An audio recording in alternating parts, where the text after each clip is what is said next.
Manoj गेरोला sir, हमने आज कुछ तस्वीरें भी देखी, दिल्ली से तस्वीरें आई। कुछ मजदूर अपना घर जो किराए पर रहते थे वो छोड़कर आ गए सड़क पर और वहीं पर वो अपनी रात गुजार रहे हैं, वहीं पर वो रह रहे हैं। हालात ये भी है कि 23 करोड़ लोग जो हम आंकड़ा दिखा रहे हैं उन लोगों का इनकम कम हो गया है। सर, एक कहावत है और इकोनॉमी में जो एक बात है कि एक पूरा सर्कल चलता है और वो सर्कल कहीं से भी ब्रेक हो जाए तो फिर इकोनॉमी को सर्वाइव करना या फिर उस इकोनॉमी को तेजी से आगे ले जाना बहुत मुश्किल हो जाता है। जरा हम ऐसे दुमाहे पर खड़े हैं, दुमुहे रास्ते पर खड़े हैं जहां एक तरफ कोरोना है और दूसरी तरफ इकोनॉमी जो है हमारी वो डैमेज हो सकती है। इसका खतरा मंडरा रहा है हमारे सर पर।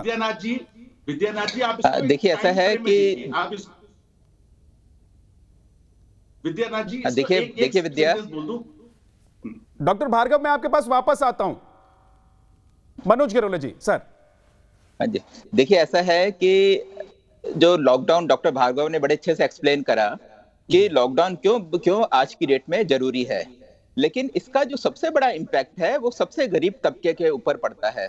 जैसे अजीम प्रेमजी यूनिवर्सिटी की जो स्टडी है उसमें कहा गया कि 23 करोड़ लोग गरीबी रेखा से नीचे आ गई। गरीबी रेखा होती क्या है? गरीबी रेखा ग्रामीण क्षेत्रों में है 32 रुपए पर डे की इनकम। तो इसका मतलब कि वो बेचारे इतने गरीब हो गए कि एक दिन में 32 रुपए भी वो लोग कमा नहीं पा रहे हैं।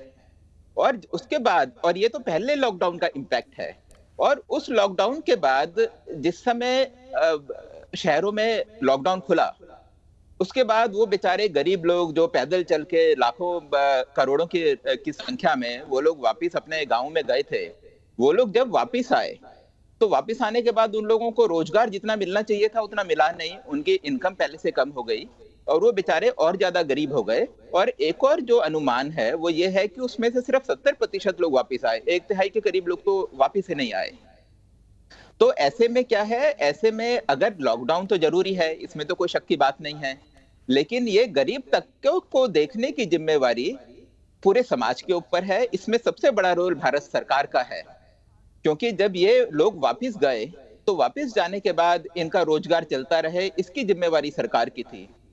उसमें हमें क्या करना चाहिए कि अभी जो सबसे पहले हमारे पास मनरेगा एक योजना है जिसके तहत इनको हम रोजगार दे सकते हैं। मनरेगा में अभी 100 दिन की एम्प्लॉयमेंट की गारंटी है, उसको सरकार को बढ़ा के 100 से 150 दिन करना चाहिए। और मेरा तो ये भी मानना है कि पर डे की जो उसमें गारंटी है जिसमें 200 रुपए से 300 रुपए के बीच है अलग अलग स्टेट में, वो भी हमें मेरे ख्याल से उसको भी इंक्रीज करना चाहिए। दूसरी बात यह है कि बजट में जो 73,000 करोड़ रुपए मनरेगा के लिए रखा था वो एलोकेशन हमें बढ़ाना चाहिए, बढ़ा के 1.5 लाख करोड़ के करीब तो कम से कम होना ही चाहिए। और कई सारे रोजगार के साधन ऐसे हों जो कि ग्रामीण क्षेत्रों में हो, उसकी तरफ सरकार को ध्यान देना पड़ेगा। दूसरा मेरा ये भी मानना है कि जो कॉर्पोरेट हाउसेज हैं उनकी भी एक बहुत बड़ी जिम्मेवारी है।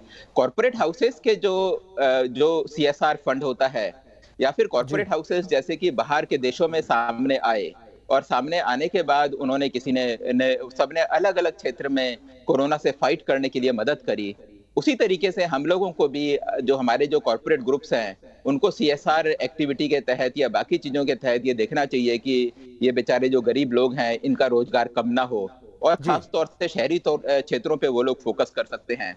और एज ए कम्युनिटी विद्या, आपकी और हमारी भी जिम्मेवारी बनती है कि हम लोग भी एक कम्युनिटी के तहत एक ग्रुप बना के जो भी हमारी क्षमता है हम क्षमता के अनुसार किसी की मदद करें। तो ये मेरे ख्याल से आज की डेट में बहुत जरूरी है।